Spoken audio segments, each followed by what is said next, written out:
Sometimes I lie awake at night and think about my destiny. I don't know where it's taking me or what tomorrow will bring. Between 1986 and 1998, Peter O'Brien kicked ass as a star of 8 Indonesian action movies.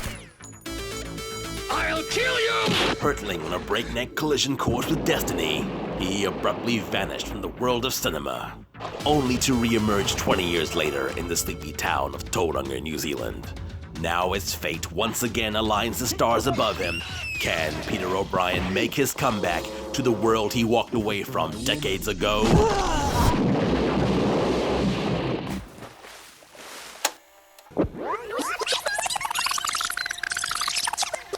How could I not be grateful and happy that I had a chance to do all that? Especially my story about the whole thing. Here we are filming in Peter O'Brien's house. But I guess the sounds from the kitchen are authentic. Sweetie, what? Could you please make me a coffee? Not ever having been to an acting school or had no experience at all. I wanted to travel. I wanted to see the world.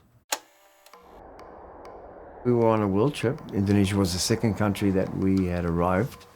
I was about to head off to find food, and the reception guy, he says to me, "Where are you going? Film people have been looking for you." They actually think that you're Stallone. When they spotted me, they really thought I was Stallone, walking through the streets of Jakarta. I can see them approaching my table. One asked me, "We've been following you. We want to introduce you to Punjabi. Would you please come with us?" We go through the streets of Jakarta and we enter into a very wealthy complex. Ram comes out. And then he asked me all about acting. "Have you done any acting?" I said, "Oh yeah, I was in a lot of drama at school." Of course I meant, trouble, fighting, being naughty. He said, "Can you fight?"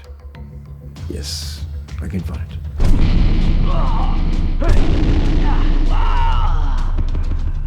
So they said, "Look, we're doing a Rambo copy. You're going to be our Indonesian Rambo."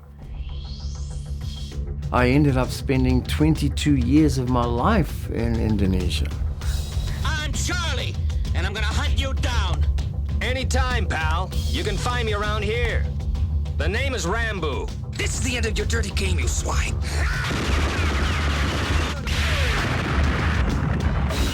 Loved the action, did all my own stunts. Pete, do you think you could ride that bike through that wall? Yeah. Yeah, I could have been killed. I could have died easy, just like. Cynthia Rockroth, she said, "Look, can I kick you for real? In the head?" Yeah, sure, why not? Let's do it. Oh, man, I had a headache. Really pushed myself to the limit physically, especially the helicopter stunt. I believe I was 1,000 meters in the air. And I was so daring, I hung on with one arm.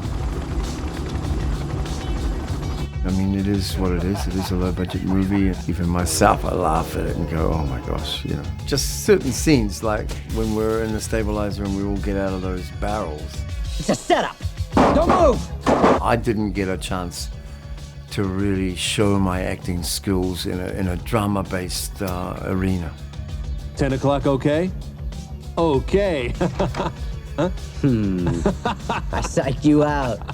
A lot of it is corny. Some of the voiceovers, I was like, oh man. I despise scum like this, who intimidate the weak. Let's get out of this hole. Yeah. I walked away from film life. I decided that being a Christian and being a movie star wouldn't work. I get a call from my brother Paul. He tells me Mum's just been hit by a drunken teenager and doctors say she'll die. You better get back quickly. And so I end up in the transit lounge of Sydney. These really outrageous soccer players. "God, let's have a drink." But why not, And I slipped through the calling. Stumble forward, ask him about the flight. It left 16 minutes ago. You blew it. You should have got on that flight. And it hit me. I started crying. felt so ashamed. And then I recalled my sister who had become a Christian, and she said, Pete, call out to Jesus. He'll save you. And I started to really pray and pretty much beg God, I need to be rescued, please. I was crying with tears, real tears. And, you know, then this lady came out from the checkout. I'm going to radio the pilot, ask him to turn around and come back and pick up this man. She comes out and says he's coming back. And I saw my mum.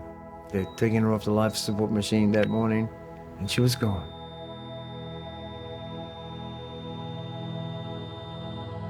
For quite a while, I felt in my heart that I would like to do more acting. I can do all things through Christ, who makes me strong, Philippians 4:13. And I believe that if it's God's will, it'll happen. God has something better for me than this. It was through fate we met, and now I'm here for just you. Nothing can ever change that. It just fell into my life, movies, and it was really amazing, really, how it all happened. But now I'm back, and I really want to do some more. I've got one last good fight in me. My faith in the Lord, my journey that He's taken me on, I think has probably made me better. I was a good action actor, but Peter O'Brien today, I see myself as being a character actor. Obviously, some people have underestimated me. Look at Stallone when he was about to do Rocky, and a lot of people laughed him off and thought he was unable to do it. But hey, he did a great job. Destiny, eh? The theme for me. I know there's a role out there that would just so suit me. But God's got to want it as well. So I'm leaving it all in His court.